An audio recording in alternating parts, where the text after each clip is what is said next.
राधे राधे दोस्तों, राधे राधे क्लासेस में आप सभी का स्वागत है। तो कैसे हैं आप सभी लोग? आई होप आप सभी लोग अच्छे होंगे। तो आज की क्लास में हम लोग पढ़ने वाले हैं स्नैपशॉट्स बुक से क्लास 11th का चैप्टर नंबर 6। चैप्टर नंबर 6 का नाम है द घाट। चैप्टर नंबर 6 का नाम है the Ghat of the only word. इसके राइटर हैं Amitabh Ghosh.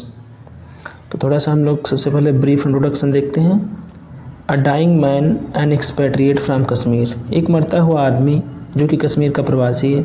Ask the writer से कहता है टू राइट समथिंग, कुछ ना कुछ लिखने के लिए। About him after his gone, कुछ ना कुछ उसके बारे में लिखने के लिए जब उसकी मृत्यु हो जाए। यानी कि एक मरता हुआ आदमी जो कि कश्मीर का प्रवासी, वो राइटर से उसकी मृत्यु के बाद में कुछ ना कुछ लिखने के लिए बोलता है। The following piece is what Amitav Ghosh wrote to keep his promise. अभी जो आपका लेसन है ये अमिताभ घोष द्वारा उसके वायदे को निभाने के लिए लिखा गया है।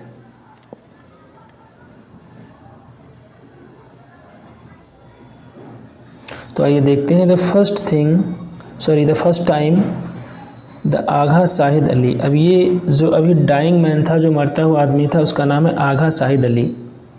तो पहली बार आगा शाहिद अली ने क्या किया? Spoke to me. अब ये अमिताभ घोष आपको बता रहे हैं कि पहली बार आगा शाहिद अली ने मुझसे बात करी अबाउट हिज अप्रोचिंग डेथ, अपनी आने वाली मृत्यु के बारे में। और वो बात कब करी? ऑन 25 अप्रैल 2001, 25 अप्रैल 2001 को। The conversation began routinely. ये जो बातचीत है ये साधारण रूप से हुई थी। तो राइटर क्या बोलता है आपका अमिताभ घोष? आई हैड टेलीफोन्ड, मैंने उनको कॉल करी, टू रिमाइंड हिम, और उन्हें याद दिलाया, that we had been invited to a friend's house, कि हम लोगों को एक दोस्त के घर में इनवाइट किया गया है फॉर लंच के लिए। And that I was going to come by his apartment to pick him up. तो अब राइटर क्या बोलता है कि मैंने उसे कॉल किया और उसे ये याद दिलाया। रिमाइंड मतलब याद दिलाना। That we had been invited to a friend's house for lunch, कि हम दोनों लोगों को एक दोस्त के वहाँ लंच के लिए इन्वाइट किया गया है। And that I was going to come by his apartment to pick him up, और मैं जो है उसे मतलब जो है लेने आ रहा हूँ उसके घर पे। Although he had been under treatment for cancer for some 14 months. यद्यपि वो जो आपका आगा शाहिद अली थे, उनका कैंसर के लिए इलाज चल रहा था, और वो भी इलाज चल रहा था 14 मंथ से, यानी कि 14 महीनों से उनका कैंसर के लिए इलाज चल रहा था। किसका इलाज चल रहा था? आगा शाहिद अली का, जो कि कश्मीर के प्रवासी हैं, जिन्होंने राइटर से अपनी मृत्यु के बाद में कुछ ना कुछ उनके बारे में लिखने के लिए बोला था। तो Shahid was still on his feet. अब शाहिद जो थे अभी अपने जो है आगा शाहिद अली अभी अपने पैरों पे थे। एंड परफेक्टली लूसिड, और जो है एक लूसिड का मतलब एकदम मेधावी थे। Except for occasional lapses of memory, कभी कभार उनकी जो मेमोरी है वो खो जाती थी। बाकी अभी आगा शाहिद अली जो है पूरी तरीके से ठीक थे, केवल उनके कैंसर का इलाज चल रहा था। I heard him thumbing through his engagement book and then suddenly he said. तो अब राइटर क्या बोलता है कि मैंने उसे उसकी व्यवसाय पुस्तक के पन्नों को पलटते हुए सुना, और फिर वह अचानक बोला, सडनली ही सेड, फिर अचानक बोले, ओ डियर, अरे प्रिय, I can't see a thing, मैं एक चीज़ नहीं देख पाया, या मैं एक चीज़ नहीं देख पा रहा हूँ। There was a brief pause, वहाँ पे थोड़ा सा संक्षिप्त ठहराव था, यानी संक्षिप्त थोड़ी देर के लिए रुका। एंड देन ही एडेड, और तब वो आगे बोला, आई होप, मैं उम्मीद करता हूँ, मैं आशा करता हूँ, this doesn't mean that I am dying, कि इसका यह अर्थ नहीं है कि मैं मर रहा हूँ। तो ये कौन बोलता है? ये आगा शाहिद अली बोलते हैं अमिताभ घोष से। तो Aldous Shahid and I had talked a great deal over the last many weeks, यद्यपि शाहिद और मैंने कई सप्ताहों से काफ़ी बातें करी थी। I had never before heard him touch on the subject of death. मैंने, अब राइटर क्या बोलता है कि मैंने और शाहिद ने कई सप्ताहों से काफ़ी बातें की थी, पर मैंने उसे कभी भी मौत के विषय पर बात करते हुए नहीं सुना। यानी बातें बहुत सारी करी इन्होंने, दोनों लोगों ने, लेकिन अभी तक अमिताभ घोष को उसने अपनी मृत्यु के बारे में कुछ नहीं बताया। I didn't know how to respond, तो मुझे पता ही नहीं था कि उसका मैं जवाब क्या दूँ। His voice was completely at words with the content of what he had just said, तो उसकी जो आवाज़ थी एकदम मजाक की कगार पर बिल्कुल अजीब सी लग रही थी।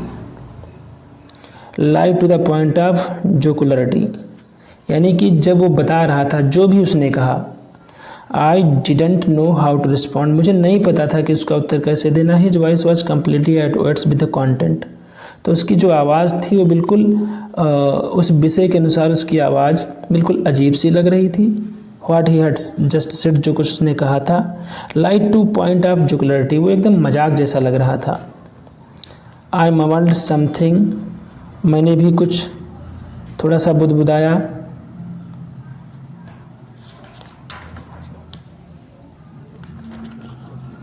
तो आपका राइटर क्या बोलता है कि मैंने भी कुछ थोड़ा सा बुदबुदाया, और वो जो बुदबुदाहट थी इनकी वो हाँ नहीं रही थी। इन्नो कुवस का मतलब होता है हाँ नहीं रही थी। तो उसने क्या बोला, नो शाहिद, राइटर क्या बोलते हैं, नो शाहिद, नहीं शाहिद, ऑफ कोर्स नॉट, वास्तव में ऐसा नहीं है। यू विल बी फाइन, तुम ठीक हो जाओगे। ही कट मी शॉर्ट, तो उसने मुझे बीच में ही मेरी बात को काट दिया। और क्या बोला, इन अ टोन ऑफ वॉइस, एक आवाज़ में क्या बोला उसने बीच में टोक करके, in a tone of voice मतलब that was at once quizzical and direct, जो कि थोड़ा सा मजाकिया आवाज़ लग रही थी, और सीधे उसने बीच में टोक करके क्या बोला, ही सेड, उसने बोला, व्हेन इट हैपेंस, जब यह होगा या जब ऐसा होता है, आई होप। अब ऐसा क्या होता है, मतलब कि आगा साहिद का कहने का मतलब था कि जब उसकी मृत्यु होगी तो वो कहता है आई होप, मैं आशा करता हूँ, you will write something about me, कि आप कुछ ना कुछ मेरे बारे में लिखेंगे। और यही बात थी कि आगा साहिद अली चाहता था कि उसके मरने के बाद में राइटर जो है उसके बारे में कुछ ना कुछ लिखे।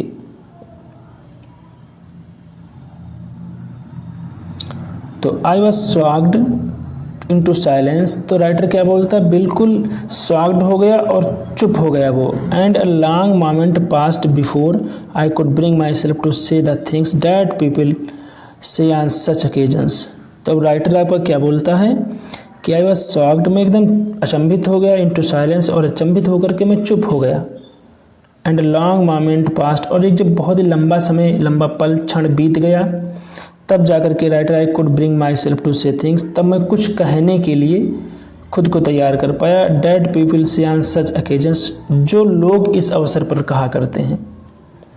क्या लोग कहते हैं, जैसे लोग कहा करते हैं ना कि अगर कोई बीमार हो तो वो परेशान हो, उसको ऐसा लग रहा है कि वो मर जाएगा, तो लोग थोड़ा सा उसे सांत्वना देते हैं, कहते हैं नहीं परेशान मत हो कि तुम ठीक हो जाओगे। तो शाहिद से क्या कहा, Shahid you will be fine, तुम ठीक हो जाओगे। You have to be strong, तुम्हें मजबूत होना है, यानी कि थोड़ा सा मजबूत होना होगा। तो from the window of my study I could see a corner of the building in which he lived, तो अपने अध्ययन कक्ष की खिड़की से मैं उस इमारत का कोना देख सकता था, सम 8 ब्लॉक्स अवे, जो कि कुछ दूरी पे था, कुछ 8 ब्लॉक दूर, जिसमें वो क्या नाम करके आगा साहिद अली रहता था। It was just a few months since he moved there, और अभी कुछ ही महीने पहले वो यहाँ आया था। He had been living a few miles away, वो कुछ मील दूर रहता था। और कहाँ रहता था, इन मैनहाटन में कुछ मील दूर वो रहता था। When he had sudden blackout in February 2000, जब अचानक उससे फरवरी 2000 में सडन ब्लैकआउट हुआ। ब्लैकआउट का मतलब होता है अनकॉन्शियस, अचेतावस्था, यानी कि वो बेहोश हो गया था। तो आफ्टर टेस्ट रिवील्ड, कई परीक्षणों के बाद पता लगा, that he had a malignant brain tumour, कि उसके दिमाग में एक ट्यूमर है। He decided to move to Brooklyn, तो उसने ब्रुकलिन जाने का निश्चय किया। To be close to his youngest sister, क्योंकि वो अपने यंगेस्ट सबसे छोटी सिस्टर के पास रहना चाहता था, जिसका नाम था Samita, who teachers at the Pratt Institute, जो कि प्रैट इंस्टीट्यूट में पढ़ाती थी, a few blocks away from the street where I live. और वो जो प्रैट इंस्टीट्यूट था जहाँ पे वो समिता, उसकी छोटी सिस्टर आगा साहिद अली की रहती थी, वो कुछ ब्लॉक दूर था उस गली से जहाँ पे मैं रहता था। शाहिद इग्नोर्ड माई रेफरेंसेस। तो रेफरेंसेस का मतलब होता है सांत्वना देना यानी तसल्ली देना। तो शाहिद ने मेरी तसल्लियों की परवाह नहीं की। ही बिगेन टू लाफ, वो हंसने लगा। एंड इट वाज देन, और ये तब था, डेट आई रियलाइज्ड, कि मैंने महसूस किया, that he was dead serious, कि वो पूरी तरीके से गंभीर है इस विषय में, यानी कि वो सही बोलता था। आई अंडरस्टूड, मैं समझ गया, that he was interesting me with a quite sacrifice charge, quite specific charge. तो मैं समझ गया, मुझे एक विशेष जिम्मेदारी वो सौंप रहा है। ही वांटेड, वो चाहता था, मुझसे to remember him not through the spoken recitatives of memory and friendship. तो आगा शाहिद अली क्या चाहता था, वो मुझसे चाहता था कि उसे मरने के बाद मित्रता में बोले गए शब्दों के माध्यम से याद ना रखूं, but through the written words, लिखने वाले वर्ड से के माध्यम से याद रखूं। Shahid knew all too well, Shahid सारी चीज़ें अच्छी तरीके से जानता था। That for those writers for whom things became real only, कि शाहिद अच्छे तरीके से जानता था, ऑल टू वेल सारी चीज़ें, डेट फॉर दोज राइटर्स, कि उन राइटर्स के लिए जो for whom things become real, जिनके लिए चीज़ें एकदम वास्तविक होती हैं, only in the process of writing, केवल वो जो है लिखने की प्रक्रिया उनके लिए होती है। यानी कि शाहिद ये अच्छी तरीके से जानता था कि वे लेखक जिनके लिए लेखन में ही चीज़ें असल रूप में होती हैं। There is an inbuilt resistance to dealing with loss. तो वहाँ पे राइटर बोल रहा है आपका कि उनके जन्मजात रूप से हानि व वंचितता से निपटने की प्रतिरोधी शक्ति होती है। ही न्यू, वो जानता था, that my instinct would have led me to search for reasons to avoid writing about his death. और वो ये भी जानता था कि मेरी भावनाएं मुझे उसकी मौत के बारे में लिखने से रोकने के लिए कारण ढूंढने की तरफ ले जाएंगी। यानी कि उसको ऐसा लगता था कि शायद उसकी मृत्यु के बाद मैं ना लिख पाऊँ। I would have told myself, तो मैंने स्वयं को यही बताया, that I was not a poet, कि मैं कोई पोएट नहीं हूँ। That our friendship was a recent date, और हमारी जो मित्रता अभी नई नहीं थी। That there were many others, और भी बहुत सारे लोग थे, हु न्यू हुम, जो उसे जानते थे, मच बेटर, बहुत ज़्यादा अच्छे से, and would be writing from greatest understanding, वो लिख सकते थे बहुत अच्छी समझदारी के साथ, एंड नॉलेज और ज्ञान के साथ। All this Shahid had guest, और इन सारी चीज़ों का शाहिद अंदाज़ा लगा चुका था। एंड ही हैड डिसाइडेड, और उसने निश्चय किया था, to shut up those routes while there was still time, उन सारे रास्ते, क्या निश्चय किया था कि यह वह समय रहते ये सारे रास्ते मेरे लिए बंद करना चाहता था, कि मैं दूसरे से ना कह पाऊँ। तो you must write about me, तुम्हें मेरे बारे में अवश्य लिखना होगा। Clear though it was that this imperative would have to be acknowledged, और कहते हैं यद्यपि यह स्पष्ट था कि इसे स्वीकारा जाना था। I could think of nothing to say, और मैं कुछ भी कहने के लिए सोच नहीं पाया। What are the words in which one promises a friend that one will write about him after his death? तो उन्होंने क्या बोला कि कौन से शब्द हैं जिन्हें कोई वादा करके अपने एक मित्र के बारे में उनकी मृत्यु के बाद लिखेगा। यानी कि किन शब्दों में वो चाहता था कि वन प्रोमिसेस अ फ्रेंड, की कोई एक दोस्त से वादा करे, that one will write about him, कि वो उसके बारे में लिखेगा आफ्टर हिज डेथ, उसकी मृत्यु के बाद। फाइनली, अंत में आई सेड, मैंने कहा शायद, I will do the best I can. तो अंत में इन्होंने ये कह ही दिया अमिताभ घोष ने कि मैं अपनी पूरी कोशिश करूँगा, जितनी भी मैं तुम्हारे लिए कर सकता हूँ।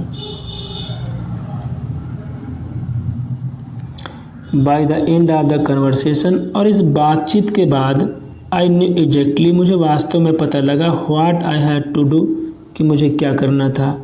आई पिक्ड अप माई पेन, मैंने अपना पेन उठाया, नोटेड द डेट, मैंने डेट नोट करी, and wrote down the everything I remembered of that conversation, और मैंने उन सारी चीज़ों को लिख लिया जो भी मैंने उससे बातचीत करने में मुझे याद थी। This I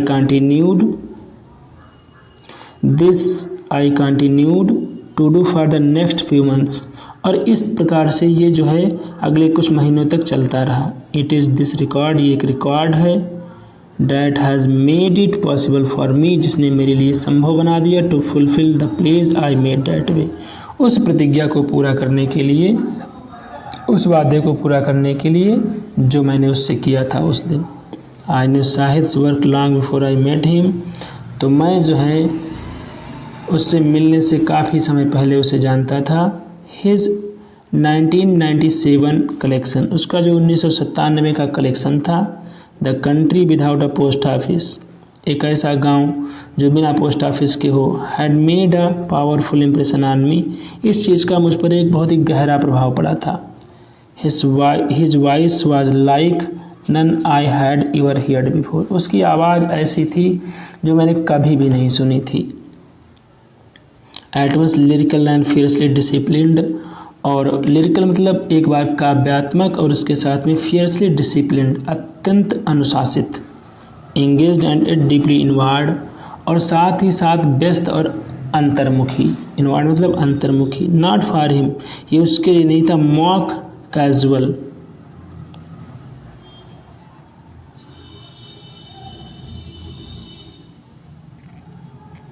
mock casual almost prose of so much contemporary poetry. तो यहाँ पे वो कह रहा है कि उसके लिए आसान समकालीन लगभग गद्य जैसा काव्यात्मक नहीं था। His was a voice that was not ashamed to speak in the barbaric register, तो उसकी आवाज़ तो ऐसी थी कि प्राचीन काव्य शैली में बोलने से वो शर्माता नहीं था। आई न्यू ऑफ, मुझे पता था, no one else who would have even conceived of publishing a line like mad heart be brave, तो मैं किसी भी अन्य कवि को नहीं जानता था जो मैड हार्ट बी ब्रेव जैसी पंक्ति छापने का विचार भी करता। इन 1908 में आई क्वोटेड अ लाइन, मैंने एक लाइन पढ़ी, the country without a post office in an article, एक आर्टिकल में मैंने एक लाइन पढ़ी, एक लेख में एक पंक्ति पढ़ी, तो वो पंक्ति क्या थी, the country without a post office that touched briefly on Kashmir, जो कि संक्षिप्त रूप से कश्मीर को छूता था। एट द टाइम, उस समय, all I knew about Shahid was, तो उस समय मैं जितना भी शाहिद के बारे में जानता था, डैट वाज फ्रॉम श्रीनगर, कि वो श्रीनगर से था, and had studied in Delhi, कि वो दिल्ली में उसने पढ़ाई की है। I had been at Delhi university myself, मैं स्वयं दिल्ली यूनिवर्सिटी में रहा था, यानी कि मैंने भी दिल्ली यूनिवर्सिटी में पढ़ाई की थी। But although our time there had briefly overlapped, लेकिन वहाँ पर हम दोनों का समय जो है मेल नहीं खाता था। वी हैड नेवर मेट, हम लोग वहाँ कभी नहीं मिले थे। We had friends in common however, आखिरकार हम लोगों के जो दोस्त थे कुछ कॉमन थे। And one of them put me touch in with Shahid, और उनमें से एक ने मुझे शाहिद से मिलवाया था। इन 1998 एंड 1999, 1998 और 1999 में we had several conversations on the phone and even met a couple of time, तो 1998 और 1999 में हम लोगों ने फ़ोन पर खूब सारी बातें करी, और यहाँ तक कि कई बार हम मिले भी। But we were no more than acquaintance until he move to Brooklyn the next year, लेकिन तब तक हम लोग बहुत ज़्यादा परिचित नहीं हो पाए जब तक वो अगले साल ब्रुकलिन नहीं आ गया। Once we were in the same neighbourhood, एक बार फिर से हम लोग पड़ोसी हो गए थे। We began to meet for occasional meals, हम लोग कभी कभार भोजन के अवसरों पर मिलने लगे। एंड क्विकली डिस्कवर्ड, और जल्दी से हम लोग यह भी जान पाए, that we had a great deal in common, कि हम दोनों लोगों में बहुत कुछ सामान्य था, यानी कि बहुत कुछ कॉमन था।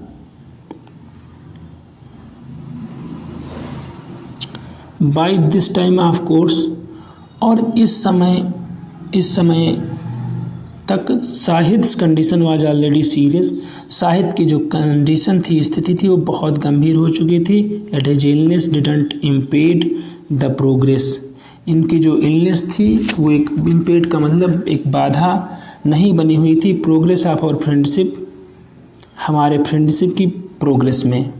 We found that we had a huge roster of common friends, तो हम लोगों ने यहाँ पे क्या देखा, हम लोगों ने पाया कि हमारे मित्रों की सूची एक कॉमन ही थी, इन इंडिया, चाहे वो फिर भारत के हों या अमेरिका के हों, एंड एल्सवेयर या कहीं के भी हों। We discovered a shared love of rogan josh, रोशनरा Begum and Kishore Kumar. तब ये कहता है कि हम दोनों की पसंद भी एक जैसी थी, रोगान जोश, रोशनरा बेगम और किशोर कुमार। आ म्यूचुअल इंडिफरेंस टू क्रिकेट, और एक जो है हमारी एक म्यूचुअल जो बेरुखी थी वो क्रिकेट से भी थी। हम दोनों जो है and equal attachment to old Bombay films, यानी कि कहने का मतलब इनका इन दोनों लोगों को क्रिकेट ज़्यादा खास पसंद नहीं था, लेकिन एक समान रूप से अटैचमेंट इनका बॉम्बे फिल्म से था। बिकॉज ऑफ साहित्य कंडीशन, क्योंकि साहित्य की जो स्थिति के कारण, even the most trivial changes had a special charge. तो साहित्य के स्वास्थ्य के कारण, स्थिति के कारण सबसे छोटी से छोटी चीज़ भी एक विशिष्ट जरूरी धरोहर बन जाती थी। The inescapable poignancy of talking. अब इनएस्केपेबल का मतलब होता है अनिवार्य, और पोइगनेंस का मतलब होता है पीड़ा। ये जो अनिवार्य पीड़ा होती थी टॉकिंग अबाउट अबाउट फूड, भोजन के बारे में, and half forgotten figures from the past with a man who knew himself to be dying. और यहाँ पे क्या कह रहे हैं, कुछ उनकी अनिवार्य रूप से होने वाली पीड़ा के साथ भोजन के उन व्यंजनों का वर्णन, who knew himself to be dying, जो लोगों की आधी अधूरी यादों का जिक्र, was multiplied in this instance by the knowledge that this man was also a poet who had achieved greatness। तो कहते हैं कि ये आदमी जो शब्दों में जानता था वह मर रहा था।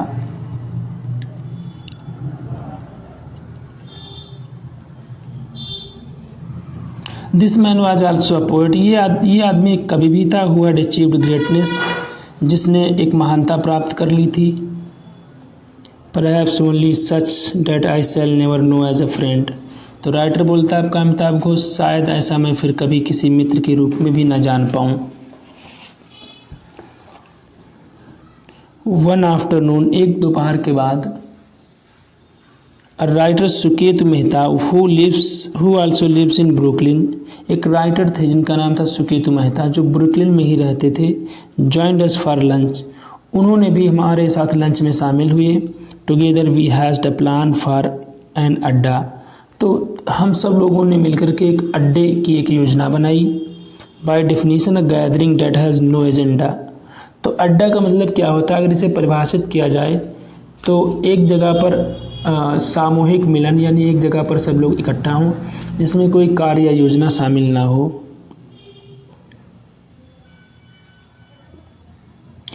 अदर देन कन्वीवियलिटी, कन्वीवियलिटी का मतलब होता है खाली प्रफुल्लता, मतलब कन्वीवियलिटी का मतलब होता है प्रफुल्लता, यानी कि हम लोग एक साथ में इकट्ठा हों और वहाँ पर बिना किसी प्लान, बिना किसी योजना के हम लोग बातचीत करें खुशी के साथ में। Shahid was enthusiastic and we began to meet regularly. तो शाहिद जो था यहाँ पे, शाहिद एकदम इंथुजियास्टिक था, मतलब बहुत सारा जोश था, और हम लोग फिर मौज मस्ती से नियमित रूप से मिलने लगे। From time to time other writers would join us, तो समय समय पर और बहुत सारे राइटर हमको ज्वाइन करते थे।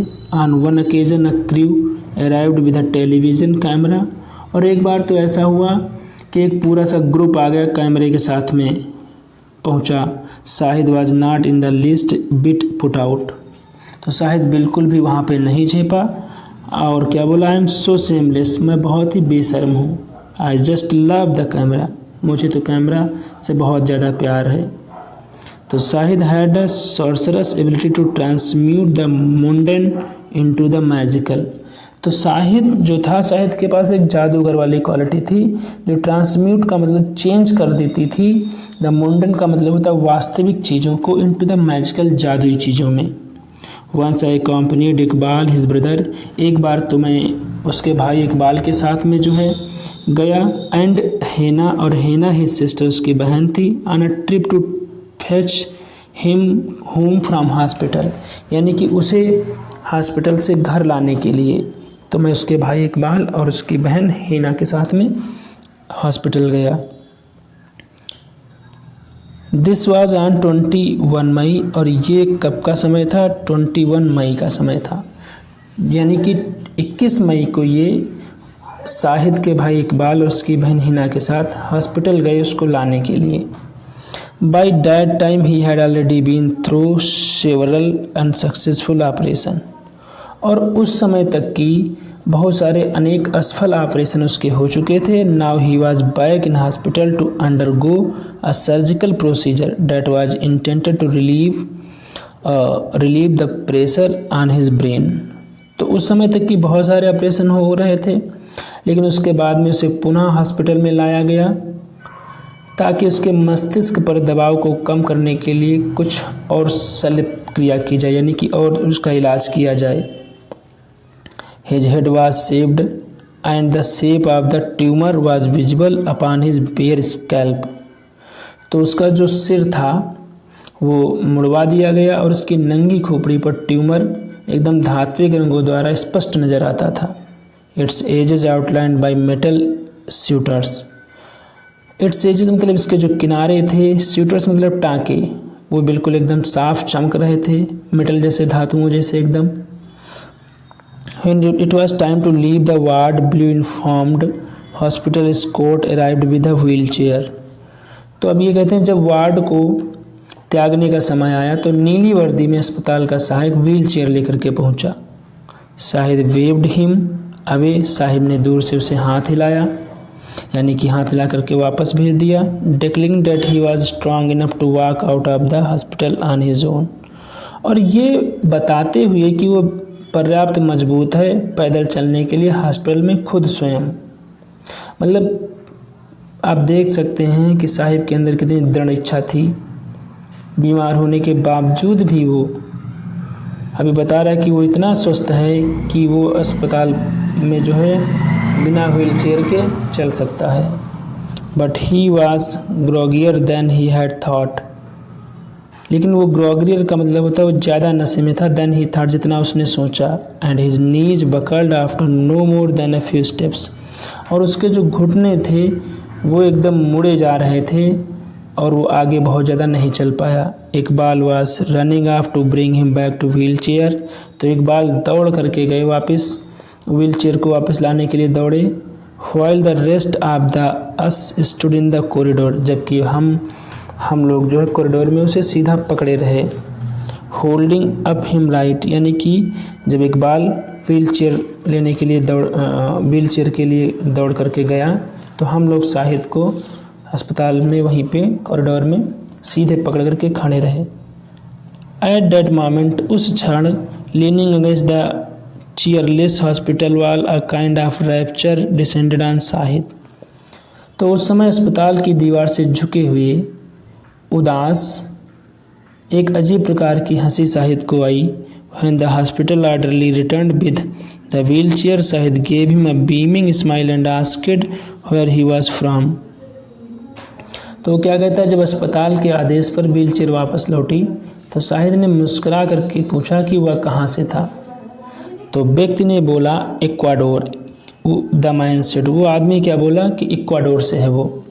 And Shahid clapped his hands gleefully together, और बहुत ही प्रसन्नता के साथ में शाहिद ने अपने दोनों हाथ बजाते हुए कहा स्पेनिश, स्पेन वासी।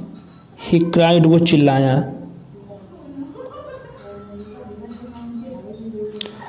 Eight the top of his voice, एकदम अपनी पूरी आवाज़ में। I always wanted to learn Spanish, और फिर क्या बोलता है कि मैं सदैव से स्पेनिश की भाषा सीखना चाहता था। Just to read लोरका।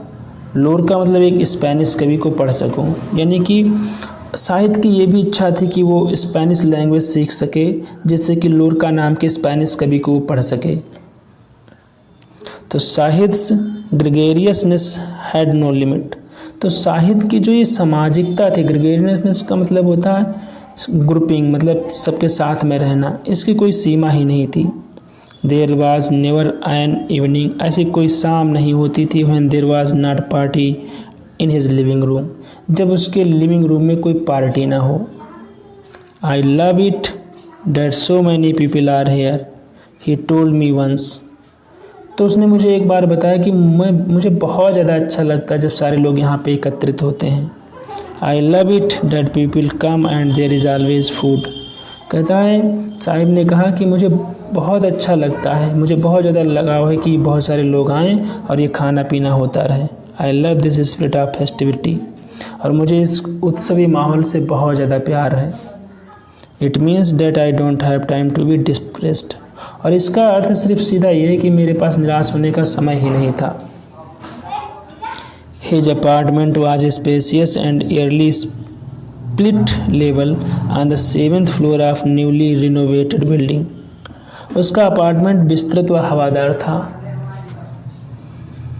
On the 7th floor, 7वें माले पे था न्यूली रिनोवेटेड बिल्डिंग, और एकदम नवीनीकृत मंजिल की 7वीं मंजिल पे था।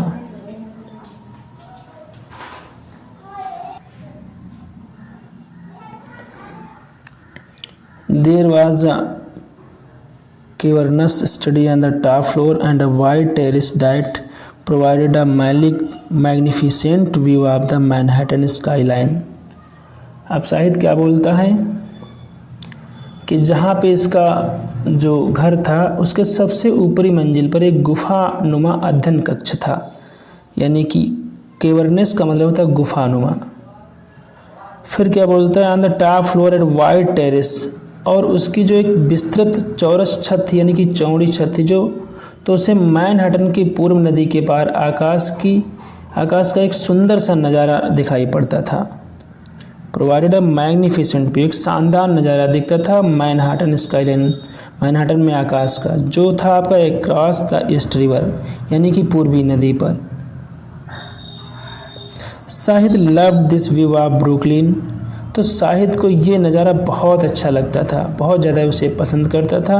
वाटर फ्रंट स्लीपिंग, उस वाटर फ्रंट पर फिसलते हुए पानी के नज़ारा, लाइक अ घाट, जो कि घाट जैसा था, इनटू द ईस्ट रिवर, पूर्वी नदी पर, under the glittering lights off the Manhattan, जो कि मैनहट्टन में चमकती हुई रोशनियों के मध्य था।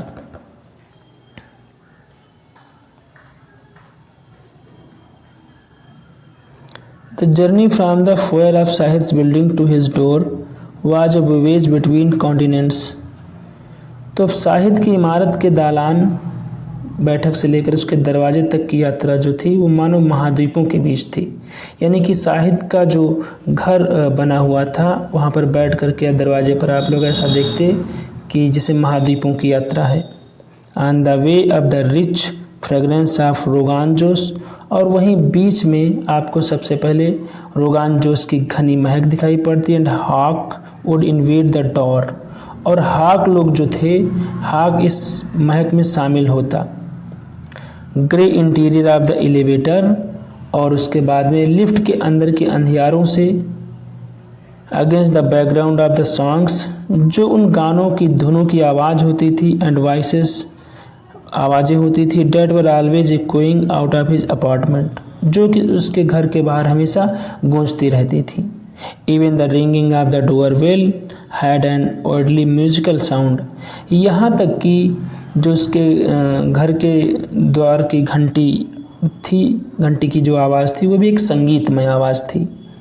सडनली शाहिद वुड अपीयर, और अचानक से शाहिद जो है एकदम वहाँ उपस्थित होता, फ्लिंगिंग ओपन द डोर, एकदम दरवाजे को खोलते हुए, releasing a great cloud of हींग इनटू द फ्रोस्टी न्यूयॉर्क एयर, और वो क्या देखता है कि हींग का एक मकान बादल का साथ ले आता उस न्यूयॉर्क की सर्द में, और क्या बोलता, ओह हाउ नाइस, कितना अच्छा, ही वुड क्राई, वो चिल्लाता था, क्लैपिंग हिज हैंड्स, तालियां बजा करके, how nice that you have, और कहता था कितना अच्छा है, you have come to see your little मौसलम, वो कहता था कि कितना ज़्यादा अच्छा है कि तुम यहाँ पे आ गए हो।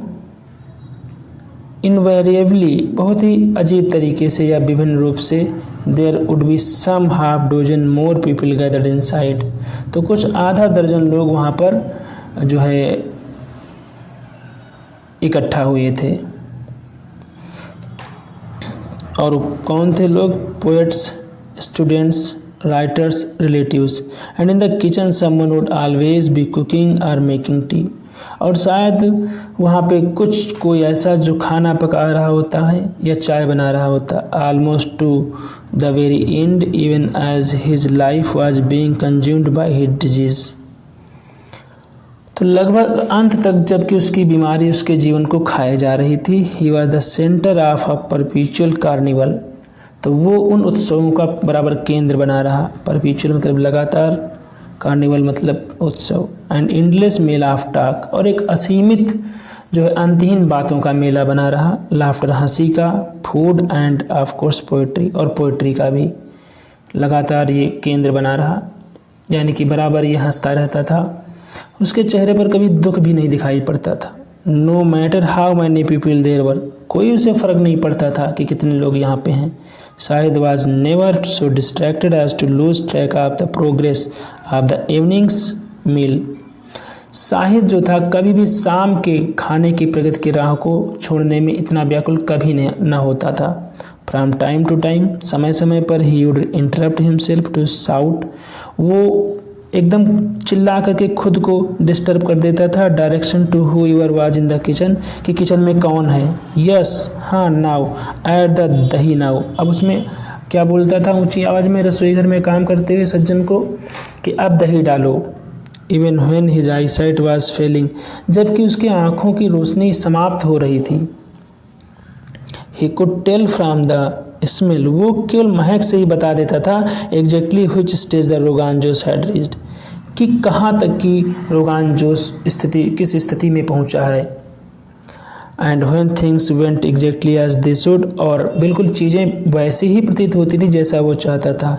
He would sniff the air and cry out loud, वो हवा को सूंघ लेता था और चिल्ला पड़ता था, आह खाना का क्या महक है।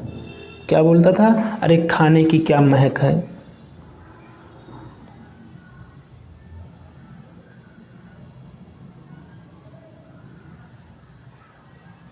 तो Shahid was legendary for this prowess in the kitchen, तो शाहिद जो था लेजेंडरी था अपने किचन में। अब किचन का मतलब ये है कि उसे खाना बनाने का भी एक अच्छा ज्ञान था।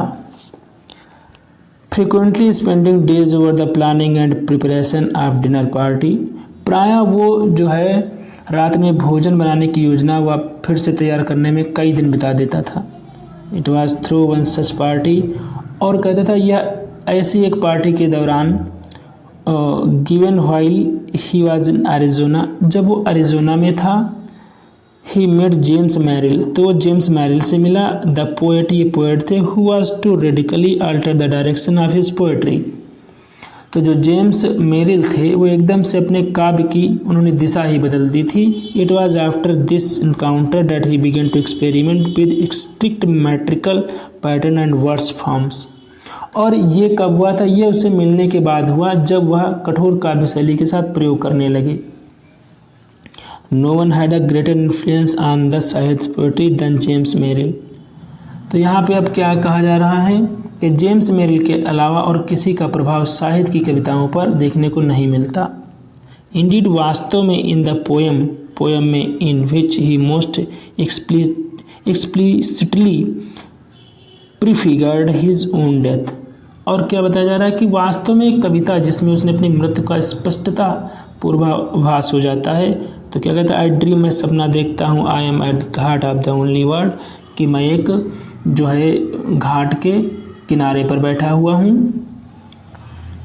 ही awarded the invite to Merrill, और यहाँ पे वो बताता है कि उसे अपने जेम्स मैरिल को अपना वाहक बनाया हुआ है। Shahid hush, this is me James, the loved one always lives, और क्या बोलता है? शाहिद चुप हो जाओ, यह मैं हूँ, जेम्स, प्रिय लोग हमेशा ही साथ छोड़ जाया करते हैं। तो इस वीडियो को हम लोग यहीं पे स्टॉप करते हैं, उसके बाद में सेकेंड पार्ट में हम लोग देखेंगे आगे का।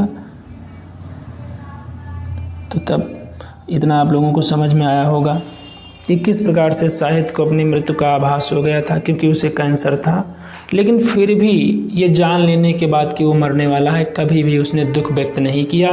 बराबर वो अपने बहुत सारे लोगों को इनवाइट करता रहता था पार्टी वगैरह होती थी, उत्सव जैसा माहौल बनाए रखता था ताकि उसको ऐसा महसूस ना हो कि वो मरने वाला है। तो नेक्स्ट पार्ट में हम लोग पढ़ेंगे कि आगे क्या होता है। तब तक के लिए राधे राधे दोस्तों, थैंक यू फॉर वॉचिंग।